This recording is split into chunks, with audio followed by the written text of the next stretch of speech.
오늘 본문은 은혜의 언약을 제목으로 말씀 강론하도록 하겠습니다.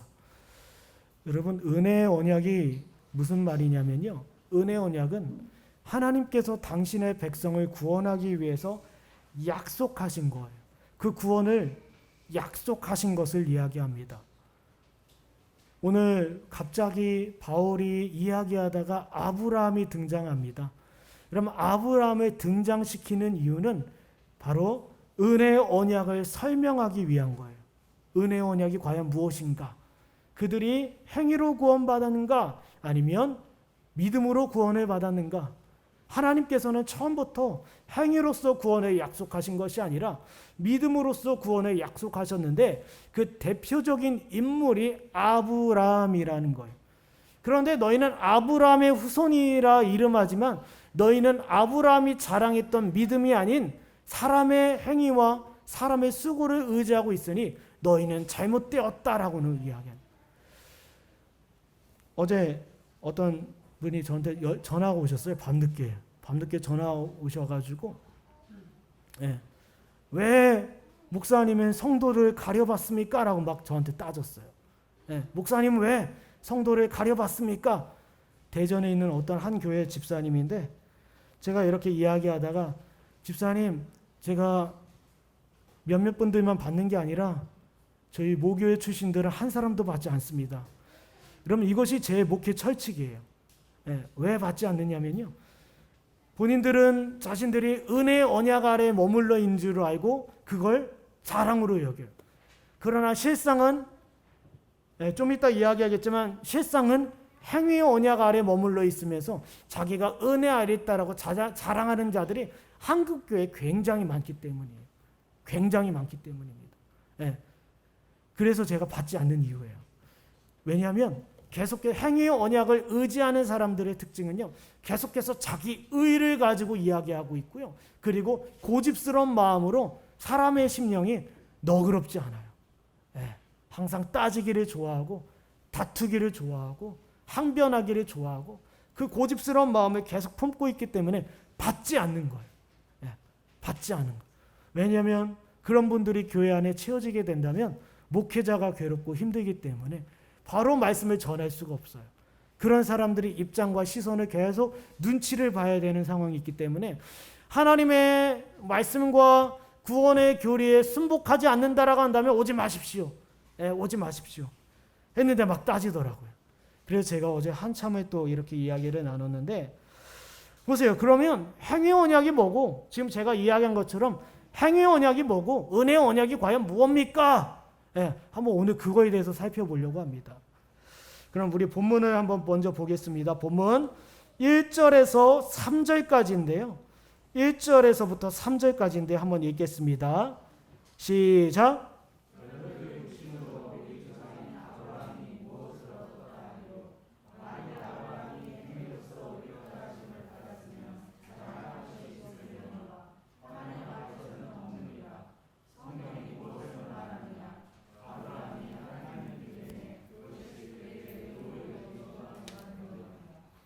보세요.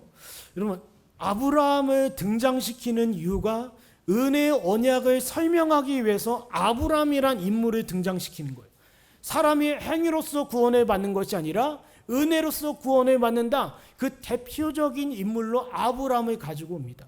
근데 은혜의 언약을 설명하기 위해서는 행위 언약을 한번 살펴봐야 돼요.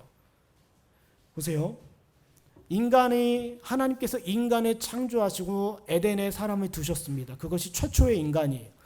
최초의 인간을 두시면서 그냥 두신 것이 아니라 그들에게 은혜를 베푸셔서 하나님의 말씀에 순종할 수 있는 지혜와 능력을 주셨어요. 아담이 자기 스스로가 잘나서 하나님의 말씀을 알고 지킨 게 아닙니다. 하나님께서 그에게 은혜를 주셔서 그로 하여금 하나님의 말씀을 알고 거기에 온전히 순종할 수 있는 능력을 하나님께서 은혜로 주셨다라는 것. 그리고 인간은 그 능력을 부여받고 그 능력으로 말미암아 하나님 말씀에 순종함으로 하나님과 관계를 맺고 있었다라는 거예요. 관계를요. 이것이 행위 언약입니다. 기억하세요. 행위 언약은 무엇인가? 최초의 인간에게 주어진 하나님의 약속이다. 너희가 율법을 지키면 내 백성이 될 것이고 나는 너희의 하나님이 되겠다. 이것이 최초의 인간에게 주신 하나님의 행위 언약이에요. 너희에게 내가 은혜로 말미암아 내 계명을 지킬 수 있는 능력을 주었으니 너는 이 계명의 순종함으로 말미암아 나의 백성이 되고 나이는 너희 하나님이 되겠다. 이것이 행위 언약이에요. 그러나 이것은 가변적이었어요. 가변적이었다는 말은 인간이 어길 수 있었다라는 겁니다. 불순종의 여지가 있었던 거예요. 그래서 사탄의 유혹을 받아 최초의 인간은 하나님의 율법에 불순종하였고 결국 타락하게 되었어요. 보세요. 사람이 법을 어겼다고 해서 법이 폐기가 됩니까? 상식적으로 그렇게 될 수 있어요? 그렇게 될 수는 없어요. 인간이 하나님의 율법을 어겼다고 해서 하나님의 행위 그 언약이 폐기되거나 율법이 폐지된 건 아니라는 거예요. 아담의 후손으로 난 모든 사람은 율법의 정죄 아래 있으며 행위 언약 아래 있어요. 이 말은 결국 무엇이냐면 하나님께서는 계속해서 요구하신다라는 거예요. 아담과 하와에게 요구하셨던 그 율법을 그 후손들에게도 요구하신다라는 거예요. 다시 처음부터 이해 쉽게 이야기하겠습니다. 하나님께서 은혜로 말미암아 아담과 하와에게 최초의 인간에게 하나님의 율법을 지킬 수 있는 능력과 힘을 부여해 주셨어요. 그러나 그것은 가변적이었고 언제든지 어길 수 있었어요. 그래서 인간이 베베귐을 넘어가 어겨버렸습니다. 어겼다 하더라도 하나님은 인간을 향해서 요구하신 건 똑같아요. 내 계명을 다 지켜라. 이것이 행위 언약이에요. 이 세상은요, 모든 사람들은 행위 언약 아래에 있어서 하나님의 율법의 요구, 율법의 정죄 아래 있다라는 거예요. 근데 아담과 하와가 율법의 정죄 아래 있는데 하나님께서 약속을 한 가지 해주셨어요. 약속. 네, 율법의 정죄 아래 있잖아요. 그러면 율법의 정죄 아래 받았으면 아담과 하와는 즉시로 죽었어야 됐어요. 근데 죽지 않고 하나님께서 한 가지 약속을 해주십니다. 한번 볼까요? 창세기를 한번 보겠습니다. 창세기 3장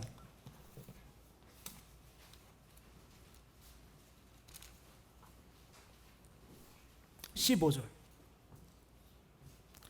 창세기 3장 15절. 내가 너로 여자와 원수가 되게 하고 내 후손도 여자의 후손과 원수가 되게 하리니 여자의 후손은 내 머리를 상하게 할 것이요 너는 그의 발꿈치를 상하게 할 것이니라 하시고. 이거 지금 누구와의 대화입니까? 하나님께서 사단에게 주는 말씀이에요. 여자의 후손이 있을 것이다. 그가 너희 머리를 깨트리게 될 거다. 이 여자의 후손은 누구입니까? 예수 그리스도예요. 우리 한번 또 한 구절 더 보겠습니다. 3장 21절에 보면요. 창세기 3장 21절에 여호와 하나님이 아담과 그의 아내를 위하여 가죽옷을 지어 입히시니라. 아멘. 이 가죽옷은 또 누구를 이야기합니까? 예수 그리스도를 이야기합니다. 보세요. 아담과 하와가 하나님의 말씀을 어겨 그 행위 언약 아래에서 율법의 정죄를 계속 받고 있어요. 그런 그들을 향해서 하나님께서 약속해 주십니다. 바로 그 약속이 뭐예요? 예수 그리스도예요. 너희 허리에서 너희 씨에서 날 자를 내가 내 아들인데 그를 통하여 너희를 구원하겠다. 구원할 자를 약속하는 것이 바로 은혜 언약이라는 겁니다. 모든 사람들이 행위 언약 아래에 있어서 율법의 요구와 율법의 정죄를 받고 있으나 하나님께서는 당신의 백성들에게는 은혜의 언약을 그리스도로 말미암아 체결해 주셨다라는 거예요. 네, 이걸 지금 아담과 하와에게 약속하는 겁니다. 여자의 후손이 날 것이다. 그 여자의 후손을 믿고 구원에 이를 것이다라는 약속이 이미 주어져요. 그것도 직접적으로 누구에게 주어집니까? 아브라함에게 주어지는 거예요. 아브라함에게. 네. 우리 한번 말씀 또 보겠습니다. 말씀 보기엔 창세기입니다. 창세기 15장.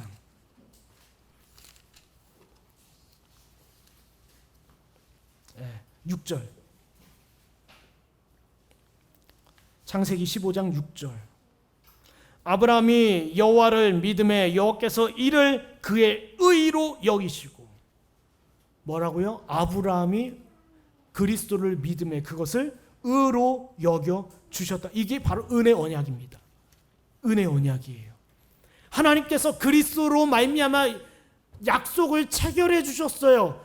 그리스도를 믿는 너희는 이제는 죄사함을 받고 의롭다함을 받을 것이다. 이미 그것이 구약에 주님께서 은혜 언약으로 주신 약속이에요.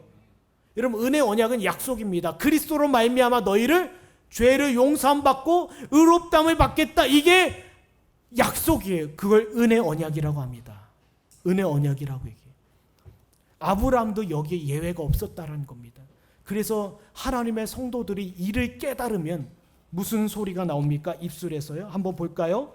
로마서 11장 33절. 로마서 11장 33절.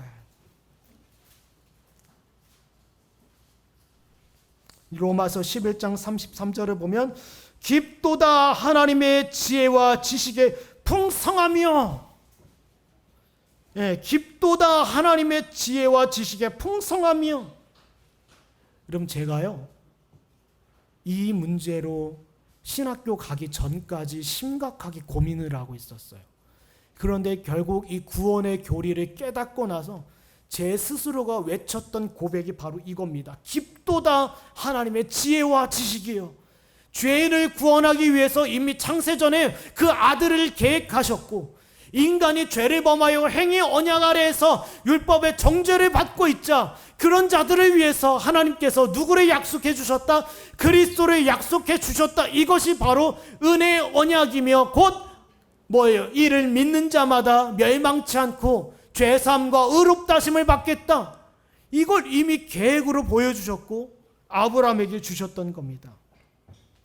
그래서 바울이 이야기합니다. 아브라함이 과연, 우리 다시 본문으로 와서 1절에 아브라함이 과연 육신으로 무엇을 얻었다 하리요. 1절에 아브라함이 육신으로는 무엇을 얻었다 자랑할 수 있겠냐 이거예요. 아브라함은 누구였습니까? 갈대아 우르에서 우상 제물 팔아먹으면서 우상의 노예되었던 사람이었어요. 이방인이었습니다. 하나님에 있어서, 복음에 있어서 이방인이었어요. 유대인들이 아브라함을 그렇게 자랑하고 아브라함을 그렇게 선전하고 아브라함을 그렇게 존경히 여기지만 아브라함 그도 이방인이었다라는 거예요. 혈통으로는 아무런 것도 하나님 앞에 내세울 수가 없었던 겁니다. 사람이요, 율법의 행위와 함께 자랑하는 것이 육신의 혈통이에요. 내가 목회자 집안입니다. 내가 기독교인 집안, 이거 아무 소용없어요. 우리 부모가 뭐 권사님이었어요, 장로님이었어요, 목사님이었어요, 신앙생활 열심히, 이거는 전혀 상관없어요.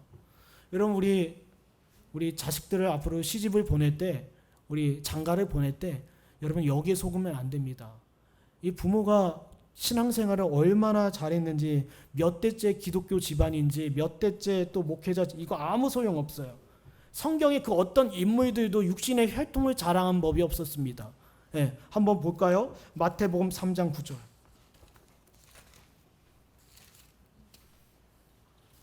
마태복음 3장 9절. 찾으셨습니까? 마태복음 3장 9절. 속으로 아브라함이 우리 조상이라 생각하지 말라. 내가 너에게 이르노니 하나님이 능히 이 돌들로도 아브라함의 자손이 되게 하시리라. 아멘. 아브라함이 우리 조상이라고 생각하지 말라.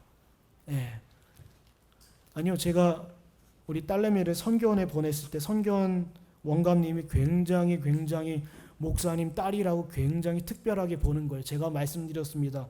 얘는 목사 딸이 아니라 얘는 그냥 사람입니다. 구원받아야 될 사람입니다.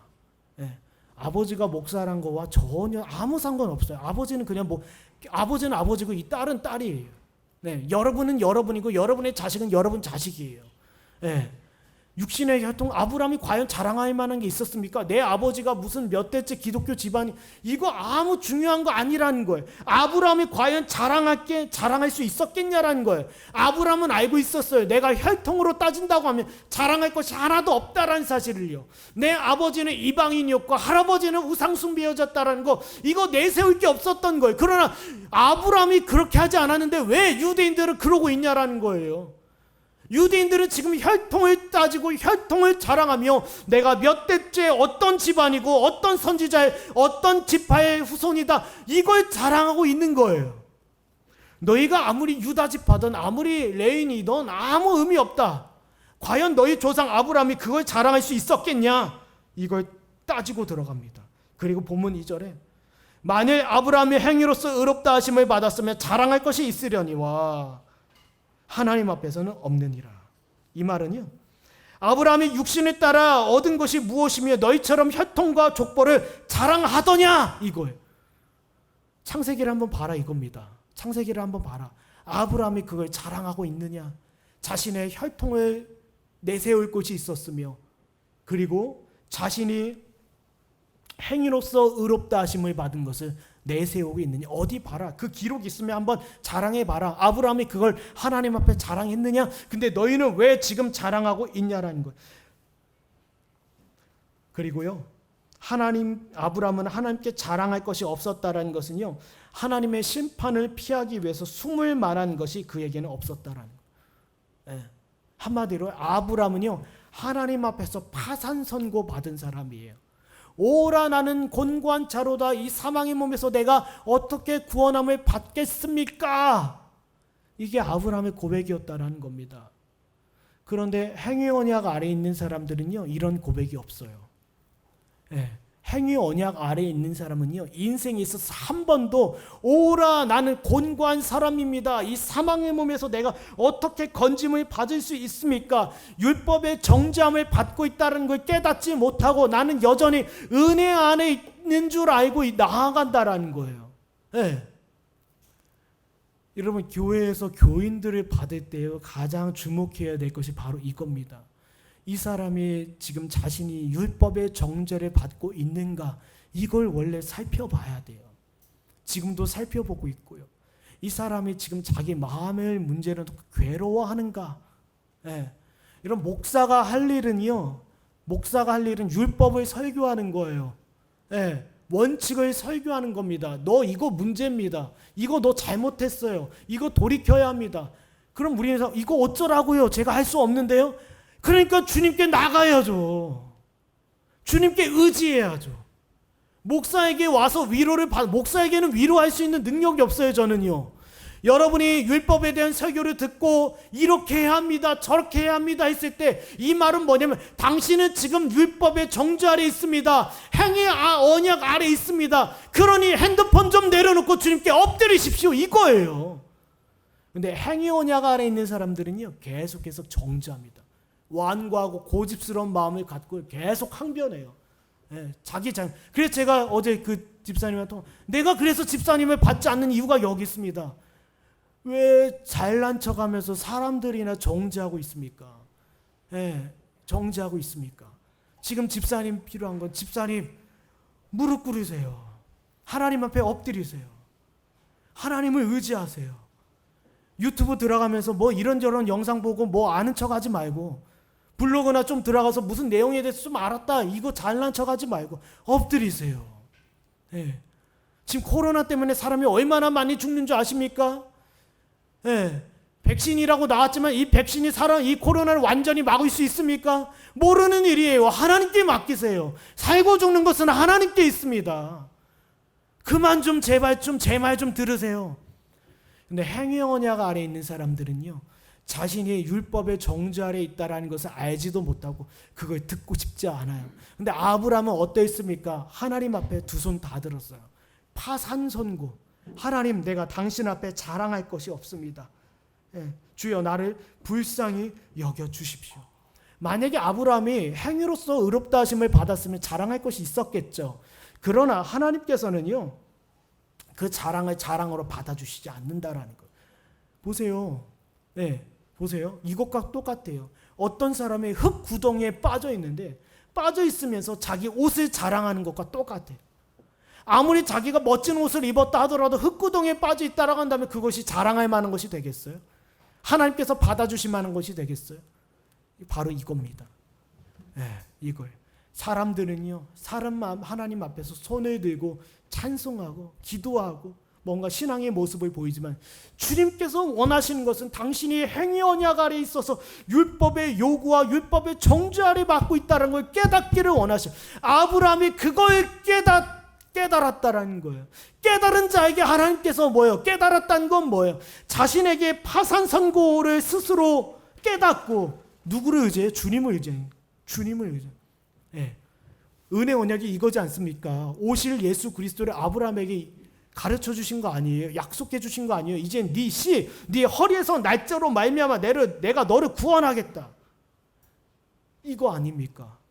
결국 그리스도께로 나아가 자기의 파산 선고받은 마음을 품고 주님 앞에 엎드린 것이 바로 은혜 언약 아래 있는 사람의 특징입니다. 우리 창세기 다시 한번 보겠습니다. 15장.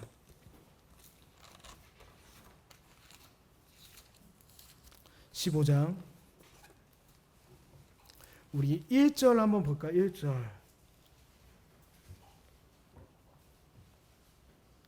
1절 창세기 15장 1절 이후에 여호와의 말씀이 환상 중에 아브라함에게 임하여 이르시되 아브라함아 두려워하지 말라 나는 내 방패요 너희 지극히 큰 상급이니라.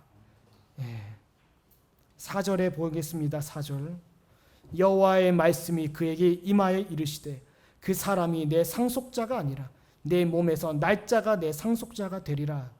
5절에 그를 이끌고 밖으로 나가 이르시되 하늘을 우러러 무별 셀 수 있나 보라.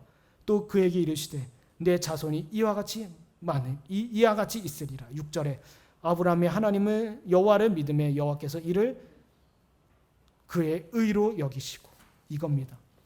아브라함의 후손으로 날짜 그 예수 그리스도를 아브라함 믿었다라는. 근데요 보세요. 아브라함의 후손이 누구였습니까? 이삭이지 않았습니까? 이삭이지 않았어요. 그럼 이삭은요 대표적으로 예수 그리스도를 예표하는 인물이에요. 그래서 아브라함이 이 이삭을 죽이기 위해서 모리아 산에 올라가서 칼을 대려고 한 거예요. 그런데 아브라함의 믿음은 뭐예요? 이 아들을 능히 죽은 자 가운데서 다시 살리실 수 있다라는 믿음으로 아들에게 칼을 댄 거예요. 그러나 이것은 곧 어떤 믿음이었습니까? 내 허리에서 날짜 예수 그리스도가 이 땅에 오셔서 죄인을 위하여 죽는다 할지라도 아버지께서 그 예수 그리스도를 살리시겠다라는 그 믿음이 그에게 있었던 거예요. 그걸 히브리서 11장에서 증언하는 겁니다. 겉으로 볼 때는 그 아들 이삭을 죽이려 했지만 믿음으로 볼 때는 뭐예요? 그는 믿은 거예요. 이 이삭의 자손으로 날짜 예수 그리스도를 하나님께서 죄인들을 위하여 찢으시고 그리고 죄인들을 위하여 다시 부활하게 하실 것을 아브라함 믿고 바라본 거. 이게 은혜 언약 아래 있는 사람의 특징이에요. 사랑하는 여러분, 여러분은 누구를 믿으십니까? 지금 본문 3절에 성경이 과연 무엇을 이야기합니까? 성경이 이야기하는 바가 무엇입니까? 아브라함이 무엇을 믿었습니까? 그리고 그 믿음으로 어떻게 그에게 의가 되었습니까? 여러분에게도 권면하고 여러분에게도 가르칩니다. 사랑하는 여러분, 은혜 언약 아래 있는 자들이십니까? 아니면 여전히 행위 언약 아래에서 율법의 정죄를 받고 계십니까? 은혜 언약 아래 있는 자들 기억하십시오. 예수 그리스도, 구약 가운데 계시된 예수 그리스도를 믿고 죄사함을 받고 의롭다함 받은 사람이에요. 여러분에게도 마찬가지입니다. 이미 이 땅에 오신 예수 그리스도를 믿음으로 말미암아 의롭다심을 받는다라는 거예요. 구약이든 신약이든 지금이든 차이가 없어요. 똑같아요. 아브라함과 다윗은 그리스도를 바라보고 믿었으며 신약의 성도들은 오신 예수 그리스도를 믿었으며 저와 여러분은 오셨을 뿐만 아니라 앞으로 다시 오실 예수 그리스도를 믿음으로 말미암아 죄사함을 받고 의롭다함을 받는다라는 겁니다. 이것이 바로 은혜 언약이에요. 은혜 언약이에요. 누구나 다 이야기는 합니다. 나 예수 그리스도 믿고 있다고요. 그러나 좀 이따 이야기해 보겠습니다. 진짜 예수 그리스도를 믿는다라는 것이 무엇인지를요. 그러면 우리 본문 3절에 이런 문제가 발생됩니다. 제가 예전에 성경 공부가 아니라 어디 강의 나갔을 때 어떤 신학생이 저한테 질문한 내용이에요. 로마서 4장 3절과 그리고 야고보서 2장 한번 찾아보겠습니다. 이 성경에 좀 집어놓고요. 야고보서 2장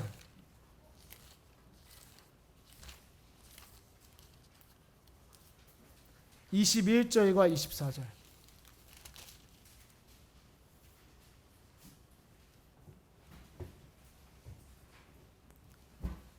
야고보서 2장 21절과 24절인데요. 한번 보겠습니다. 우리 조상 아브라함이 그의 아들 이삭을 제단에 바칠 때 행함으로 의롭다 하심을 받은 것이 아니냐. 24절에 이로보건대 사람이 행함으로 의롭다 하심을 받고 믿음으로만은 아니니라. 이거 뭡니까 목사님? 그때 신학생이 딱 들고 저한테 질문하더라고요. 목사님 이거 뭡니까? 지금 로마서 4장 3절에는요 아브라함이 하나님의 믿음에 그걸 의로 여기셨는데 여기 야고보서에서는 이거 행함으로 의롭다 하시면 이거 뭡니까? 그럼 이걸 어떻게 이해할 수 있겠습니까? 이 상황을요. 성경이 모순되었네요. 그렇죠? 그게 아니라 로마서 4장 3절에 나와 있는 것은 의롭다 하심을 받은 원인이 믿음에 있고 야고보서 2장에 나와 있는 것은요 의롭다함을 받은 자에게 있어서 열매를 이야기해요. 열매를 믿는 자에게 열매를 이야기한 겁니다. 보세요. 믿음으로 의롭다함을 받으며 의롭다함을 받은 자에게 열매가 나타나요. 야고보 사도는 그걸 이야기합니다. 사람들이요 믿는다라고 하고 의롭다 하심을 받았다라고 막 떠들어대요. 야고보 사도가 볼 때 사람들이요 난 믿음이 있고요 믿음으로 죄사함을 받았고요 의롭다함을 받았습니다 라고 막 떠들어대요. 근데 야고보 사도가 볼 때 야 이게 진짜냐? 아니다. 중요한 건 뭐 열매가 있어야 된다 이거예요. 아니 열매가 없으면서 무슨 의롭다함을 받고 믿음이 있다라고 하냐? 그런 소리 하지 마라. 믿음은 행함을 이야기하고 있다. 믿음은 순종을 이야기하고 있다. 로마서 1장 5절에 믿고 순종이라고 되어 있고요 16장에도 믿고 순종이라고 되어 있어요.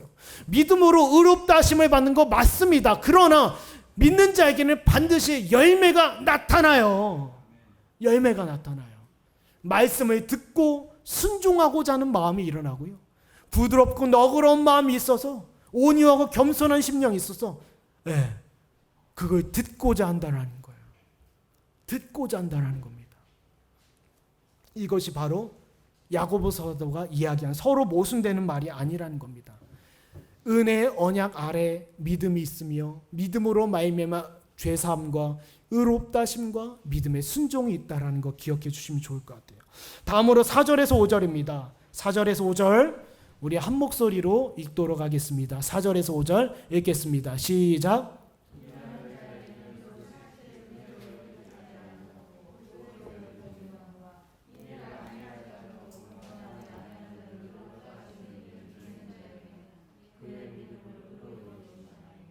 아멘.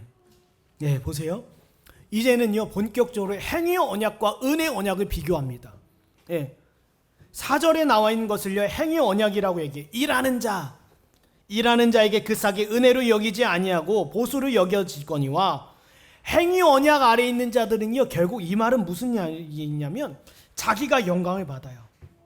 자기가 영광을 받습니다. 자기가 내가 수고하고 내가 노력하고 내 이름이 알려지고 이게 행위 언약 아래 있는 사람들. 그래서 어떤 경쟁적으로 막 교회를 키우기 위해서 목숨 걸죠. 목숨 걸죠. 그리고 또 이런 사람들의 특징 경쟁적으로 교회 안에서 막 수고하죠. 노력하죠. 행위 언약. 이거 안 하면 불안하니까. 제가 전에도 말씀드렸죠. 이거 안 하고 있으면 자기 신앙이 의심받고 불안해져요. 그래서 사람들은 어떠합니까? 거기에 노예가 되고요. 한평생 거기에 묻들려 살아가요.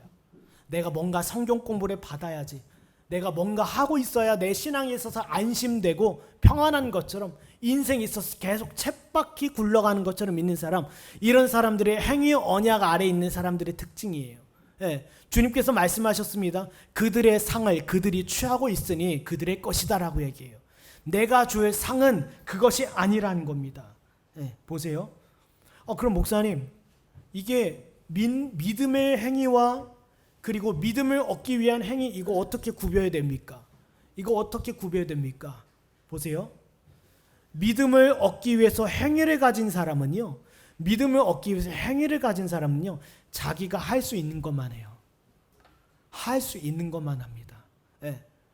땀을 흘리고 헌신하고 자기의 생명조차 내어가는 것 이거 안 해요. 그리고 누군가 사람의 시선이 있을 때만 기도하고요. 사람의 시선이 없을 때는 기도 안 해요. 큰 교회예요. 여기가 만약 큰 교회입니다. 사람들의 주목과 그리고 관심이 많아요. 그러면 사람들은 어떻습니까? 기도 열심히 합니다. 왜요? 저 사람들 앞에서 내 신앙을 보여야 되니까. 저 사람들 앞에서 내 신앙을 인정받아야 되니까. 무엇보다도 목사님 앞에서 신앙을 인정받아야 되니까 열심히 교회도 찾고 예배도 하고 기도도 합니다. 열심히. 이게 행위언약 아래 있는 교회와 사람들의 모습이에요. 믿음을 얻기 위해서, 안심을 얻기 위해서, 안심하기 위해서. 그러나 믿는 자들의 수고는 어떤 수고입니까? 사람이 보든 보지 않던 내 양심을 따라서, 내 양심을 따라서, 내 양심을 따라 행하는 자들이에요. 그 일이 크든지 적든지. 내 양심을 따른다고 한다면 무엇도 줄 수 있어요? 생명도 줄 수 있는 거예요. 내 양심을 따라서요. 네. 여러분, 중국의 어떤 지하교회 성도님인데요, 중국 공산당이 교회를 폭파시켰어요. 폭파시켰는데요, 목사님이 끌려갔습니다. 끌려갔는데요, 목사님한테 빨리 공산당 선언에 지지해라. 근데 그 목사님이 가장 먼저 했던 말이 뭐냐면, 그 교회 이름도 언약교회예요. 언약교회. 언약교회인데 교회 이름이. 근데 그 중국 목사님이 했던 말이 내 양심이 허락하지 않습니다, 이거예요. 내가 이 공산당 선언이 이 성경과 맞지 않기 때문에 내 양심이 이걸 허락하지 않. 이게 바로 믿는 자들의 행위예요. 네, 믿는 자들의 행위입니다. 그러나 행위의 언약 아래 있는 자들은 그 양심을 속인 채 계속 자기가 하고 싶은 대로 살아가요. 하고 싶은 대로. 율법적인 설교 잦은 소리로 듣고 좋아하지 않아요. 귀를 닫아버립니다. 그런 사람도 오지 말라라는 거예요. 그러나 하나님의 은혜를 찾고 구하는 자들 얼마든지 누구든지 올 수 있는 것이 바로 교회예요. 왜요? 하나님은 자기 백성이 아닌 자들을 흩으시고 자기 백성인 자들을 모으시기 때문에. 기억하세요. 그러면 일하지 않는 자, 본문 5절을 보면 일하지 않는 자는 어떤 자입니까? 앞서 제가 이야기한 것처럼 파산 선고한 자들이에요. 파산했기 때문에 자기 행위로는 구원받지 못함을 본인이 알아요. 이런 자들이 우리 지난 수요일에 요나서 강해를 마지막으로 마쳤습니다.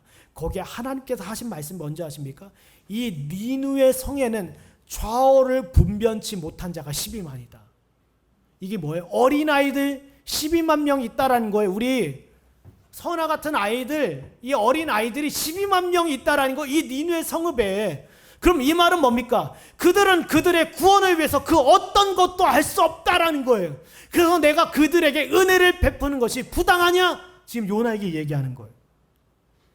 여러분, 니누의 사람들이 구원을 받을 수 있다는 것이 그들의 행위입니까? 아니죠. 하나님의 은혜였다라는 거예요. 우리 어린아이들이 무슨 행위를 가지고 구원을 받을 수 있겠습니까? 저와 여러분이 죄에 있어서 파산받은 사람들이 무슨 행위를 가지고 구원을 받을 수 있겠냐라는 거예요. 주님께서 원하시는 것은 무엇입니까? 바로 주님, 저는 아무것도 할 수 없습니다. 네, 아무것도, 저의 영혼과 저의 구원을 위해서 아무것도 할 수 없습니다. 그 파산 선고 받은 자의 손을 잡아주는 게 바로 은혜 언약 아래 있는 주님의 은덕이에요.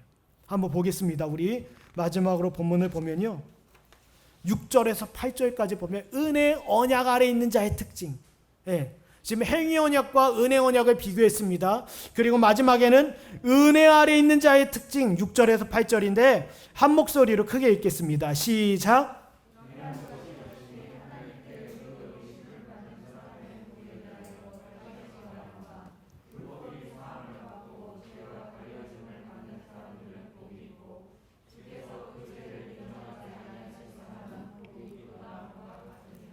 아멘. 보십시오. 제가 전에 말씀드린 이 이야기가 전혀 새로운 이야기가 아닙니다. 지금 바울은 이야기합니다. 이 이야기가 전혀 새로운 이야기가 아니라 듣도 보도 못한 이야기가 아니라는 거예요. 오실 메시아를 믿고 그 믿음으로 죄사함을 받고 의롭다함을 받은 이 약속, 이 은혜 언약은 이미 믿음의 선배들에게 주어진 거라고 지금 이야기하는 거예요. 보세요. 한번 보겠습니다. 로마서 3장 21절을 보면요, 저번에 살펴보았죠.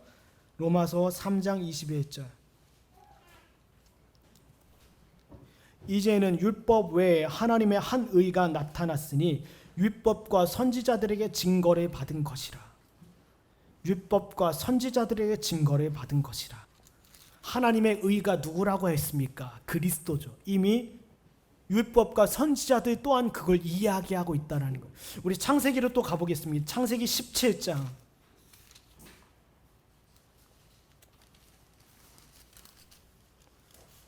7절.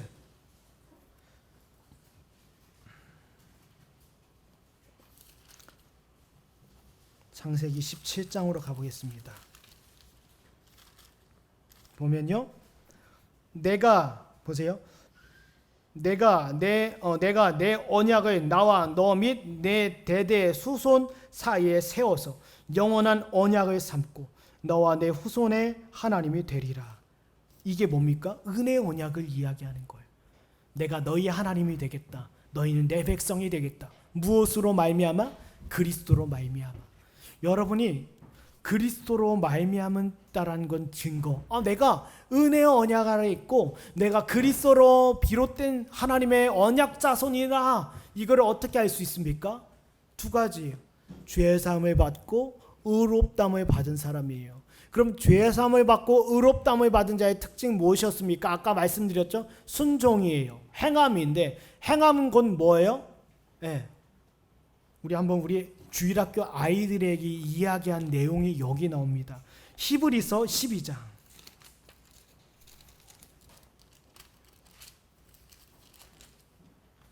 4절입니다.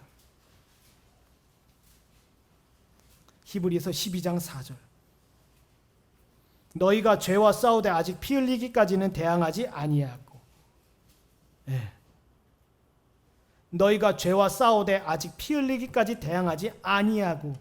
이 자들이 바로 2절에 히브리서 12장 2절에 믿음의 주요 또 온전하게 하신 이인 예수를 바라보는 자들이라는 거예요. 네. 여러분, 죄는 무엇입니까? 여러분을 방탕하고 여러분을 게으르게 할 수 있는 모든 것을 이야기해요. 네, 모든 것을 이야기합니다. 우리가 또 주일학교 기간 가운데 아이들에게 잠깐 저기 이규찬 집사님 뒤에 있는 구원과 정죄의 지도에 대해서 이야기해 봤어요. 제 기준으로 오른쪽에 있는 것이 바로 하나님의 은혜의 언약 아래에 있는 사람들, 그리고 이쪽에 있는 사람들은 행위의 언약 아래에 있는 사람들이에요. 그거에 대해서도 우리가 로마서 9장에 살펴볼 때 구체적으로 살펴볼 거예요. 그런데 행위 언약 아래에 있는 사람들의 대표적인 특징은 게으름이에요.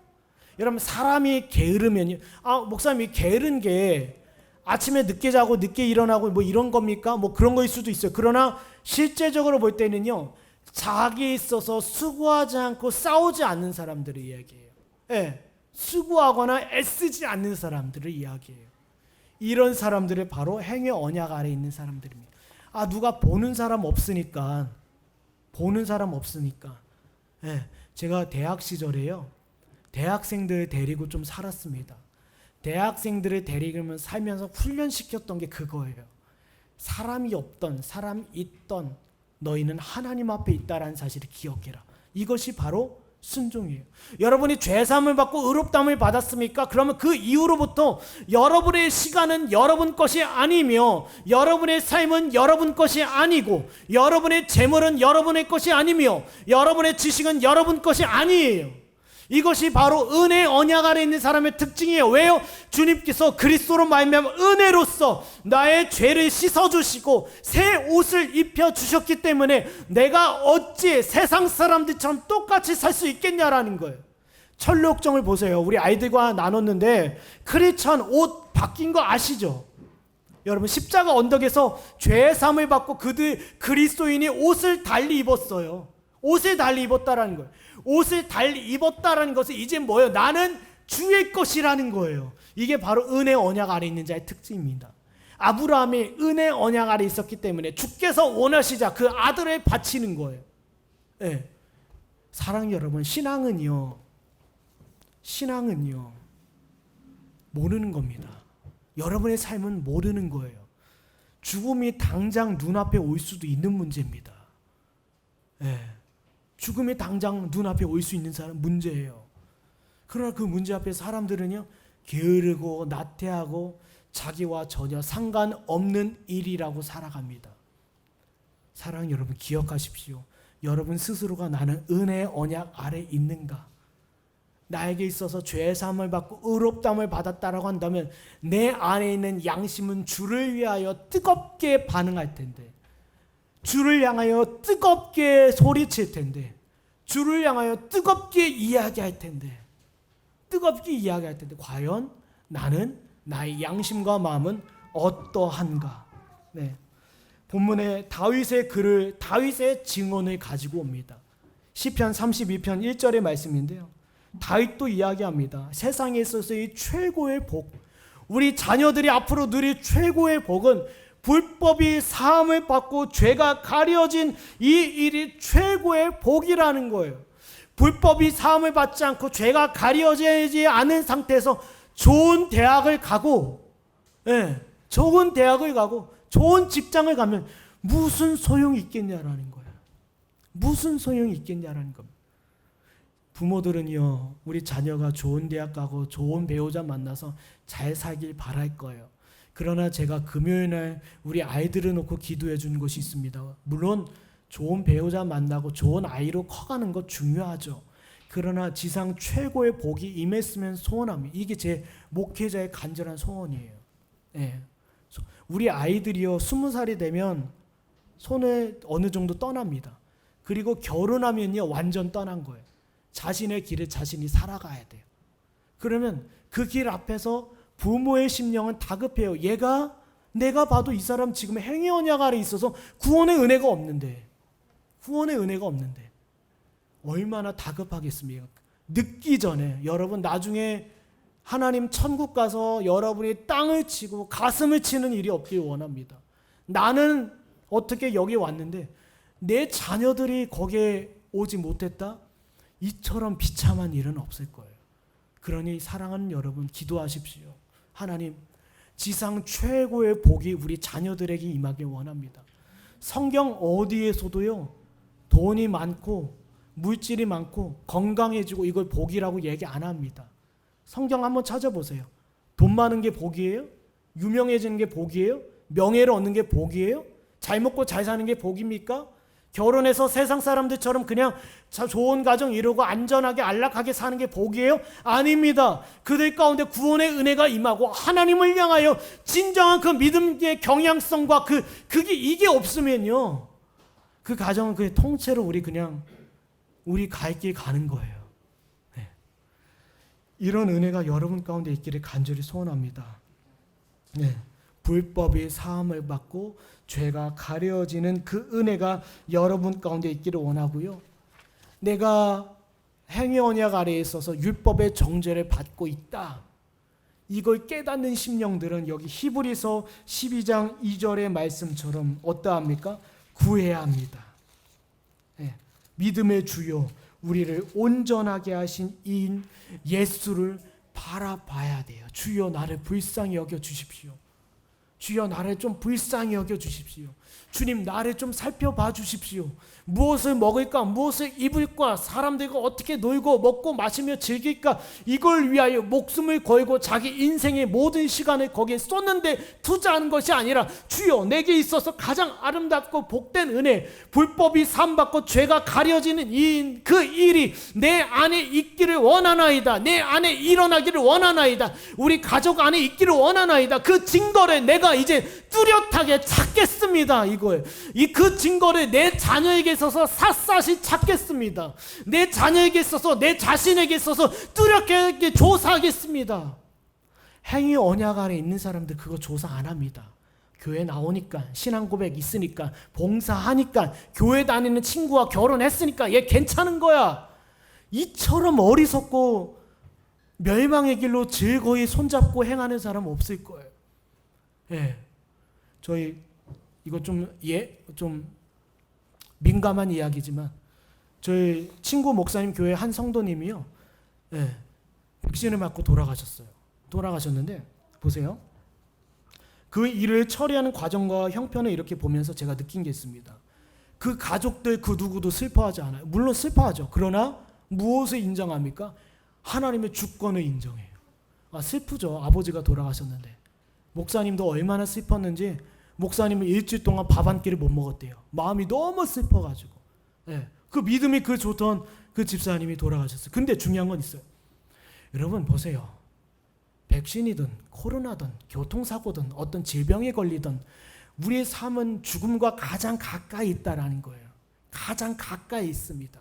그러나 가장 가까이 있는데 가장 소중하고 복된 일은 뭐예요?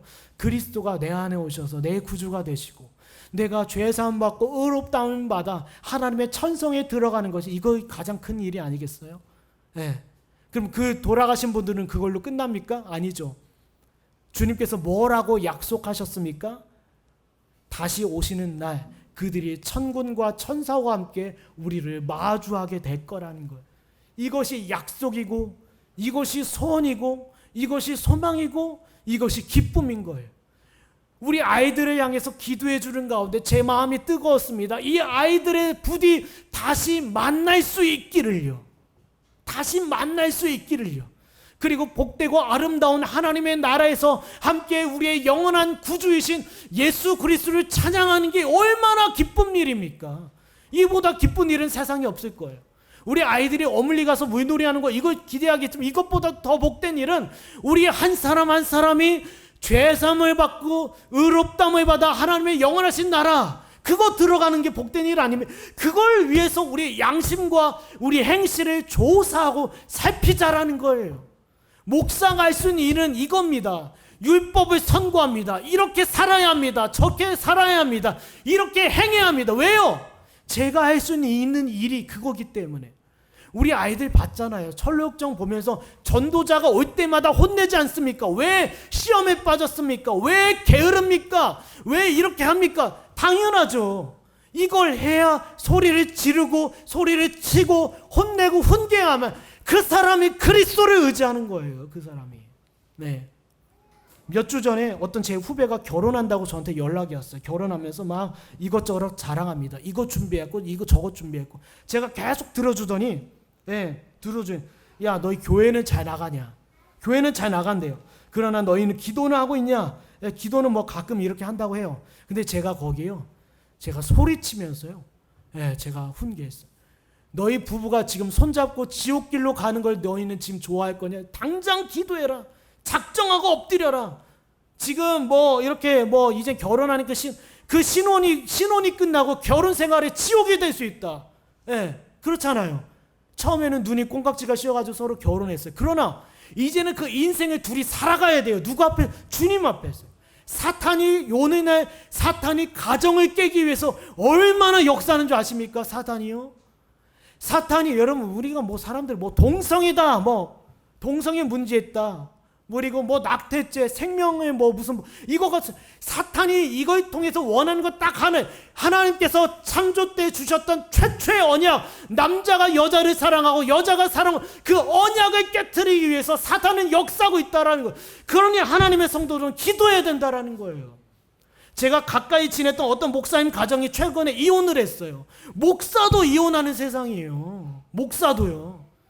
이런 전쟁터 이런 일이 우리 가정 가운데 없으리라고 보자. 우리 가정에는 이런 일 없어. 아니요. 있을 수 있어요. 그렇기 때문에 여러분 어떻게 기도해야 합니까? 하나님 내가 은혜의 언약 아래에 머물기를 원하나이다. 그리스도가 내게 구주가 되신다고 한다면 그리스도로 말미암아 내가 죄 사함 받고 의롭다함을 받았다라고 한다면 그 어떠한 일들도 믿음으로 이겨낼 수 있어요. 내 남편이 마음에 안 들어요? 내 와이프가 마음에 안 들어요? 내 자녀가 마음에 안 들어요? 아니에요. 하나님께서 주신 거예요. 하나님께서 주신 거예요. 그래 하나님께서 감당하라고 주신 거예요. 그럼 무엇을 바라봐야 합니까? 믿음의 주요 온전하게 하신 인 예수를 바라보는 게 뭐예요? 복된 일이고 은혜와 언약 아래 있는 자의 특징이에요. 사랑하는 여러분 온 성도들이 이 시간 그리스도를 바라보는 저와 여러분이 되길 원합니다. 그리스도를 제가 이번에 우리 아이들을 이렇게 점검하면서요. 좀 설교가 길어지니까 아이들이 힘들어하는데 우리 아이들을 제가 이번에 보면서요. 아이 컨택을 하면서 우리 아이들이 그리스도를 바라봐요. 그래서 그 제가 얼마나 우리 아이들 어리잖아요. 어린데 이 아이들이 웃은 게 아니라 듣는다라는 거예요. 내가 가야 할 자리가 천성이라는 걸 그들이 알고 내가 가야 하는 길 가운데서 수많은 시험과 어려움이 있다는 거 알아요. 절망의 수렁이 있고 거짓 교사가 있고 고난의 언덕이 있고 그리고 허영의 시장이 있고 그리고 의심의 성에서 절망 거인에 의해서 잡힐 수 있다는 거 아이들이 알아요. 그렇다면 뭡니까? 의지해야죠. 주여 나를 불쌍히 여겨주시고 나를 인도해 주십시오. 이것이 저와 여러분의 소원과 기도와 이 당부의 소리를 꼭 들으시는 저와 여러분들에게 간절히 축원합니다. 이 시간 우리 함께 찬송하겠습니다. 찬송하고 기도 한번 할 텐데요. 네. 우리 비전 찬양 함께 했으면 좋겠어요. 비전 찬양.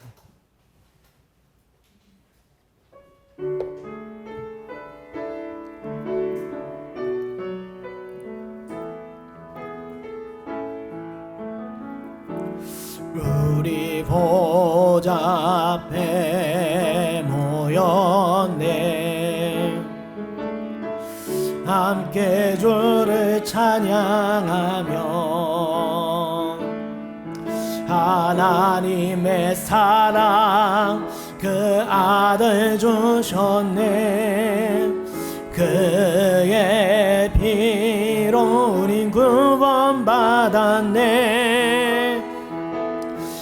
십자가에서 쏟으신 그 사랑 강같이 온 땅에 흘러 각 나라와 족속 백성 망언에서 구원받고 주 경배드리네. 그 원하심이 모자에 앉으신 우리 하나님과 어린 양께 있도다. 그 원하심이 모자에 앉으신 우리 하나님과 어린 양께 또 우리 구원하심이 구원하심이 모자에 앉으신 우리 하나님과 어린 양께 있도다. 구원하심이 모자에 앉으신 우리 하나님과 어린 양께 있도다. 이 시간 우리 함께 기도하겠습니다. 기도하실 텐데요, 여러분 두 가지의 언약이 있습니다. 행위의 언약과 은혜의 언약이 있어요. 행위의 언약 아래 있는 자들은 율법의 정죄로 말미암아 계속해서 정죄받고 있는 상태에 있고요, 은혜의 언약 아래 있는 자들은 그리스도를 믿음으로 말미암아 의롭다 하심을 받았으며 죄 사함을 받은 자들이에요. 이런 자들의 삶은 자신의 양심의 법을 따라 치열한 삶을 살아갑니다. 치열한 삶을 살아가요. 그리고 치열하게 하나님의 나라를 침노하고 있습니다. 그러나 행위 언약 아래 있는 자들은 적당히 자기가 할 수 있는 영역 아래에서만 분주하고요, 바삐 움직입니다. 과연 여러분 어느 편에 있습니까? 과연 어느 자리로 서기를 원하십니까? 그리스도의 은혜를 구하십시오. 그리스도의 은혜를 바라십시오. 하나님 아버지, 주여 나를 불쌍히 여기사 나에게 은혜를 베푸셔서 그리스도의 은덕 아래로, 그리스도의 언약 아래로 머무는 우리가 되게 하여 주시옵소서. 함께 기도하겠습니다. 하나님 아버지 감사합니다. 하나님 아버지, 우리가 그리스도의 은혜 아래 언덕 안에 머물러 있기를 원하나이다. 주여 우리 영혼이 새로워지기를 원하고 아버지 안에 우리가 변화되기를 원합니다. 하나님 아버지, 우리 마음의 중심이 그리스도 안에서 붙들림을 받아 하나님의 선하시고 기쁘시고 온전한 뜻 가운데로 나아가기 원합니다. 은혜의 언약 아래 머물러 있기를 원합니다. 그리스도를 믿음으로 말미암아 의롭다심을 받은 자들의 증언과 그 소리에 귀를 기울이는 우리가 되게 하여 주시옵소서. 아버지 하나님, 우리로 하여금 알게 하여 주시고, 우리로 하여금 듣게 하시고, 우리로 하여금 보게 하시고, 우리로 하여금 알게 하사 하나님 아버지, 우리로 하여금 주의 주관하신 뜻대로 나아갈 수 있도록 주여 인도하여 주시옵소서. 주여 우리를 불쌍히 여기사 하나님의 거룩하고 복된 은혜의 자리로 인도함 받게 하여 주시옵소서. 언약 아래 거하기 원합니다. 아버지, 주께서 약속하신 그 그리스도를 믿음으로 말미암아 살게 하시고 믿음으로 말미암아 당신의 나라의 이끌림을 받기까지 치열하고 수고하는 삶 살 수 있도록 주여 인도하여 주시옵소서.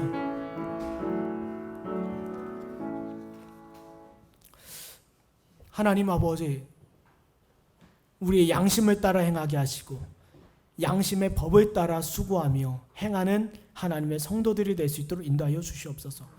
행위 언약 아래 있는 자들에게 찾아오는 양심의 질책과 율법의 정죄 앞에서 머뭇머뭇하지 않도록 인도하여 주시고 그들이 속히 하나님께서 약속하시고 언약을 통하여 보여주신 예수 그리스도를 구하며 바라볼 수 있도록 인도하여 주시옵소서. 바라보는 자들에게 격려를 주시고 위로를 주시고 계속해서 힘있게 천성을 향하여 천국을 침노하는 자들이 될 수 있도록 주여 은혜를 더하여 주시옵소서. 감사드리며 예수님의 이름으로 기도합나이다. 아멘.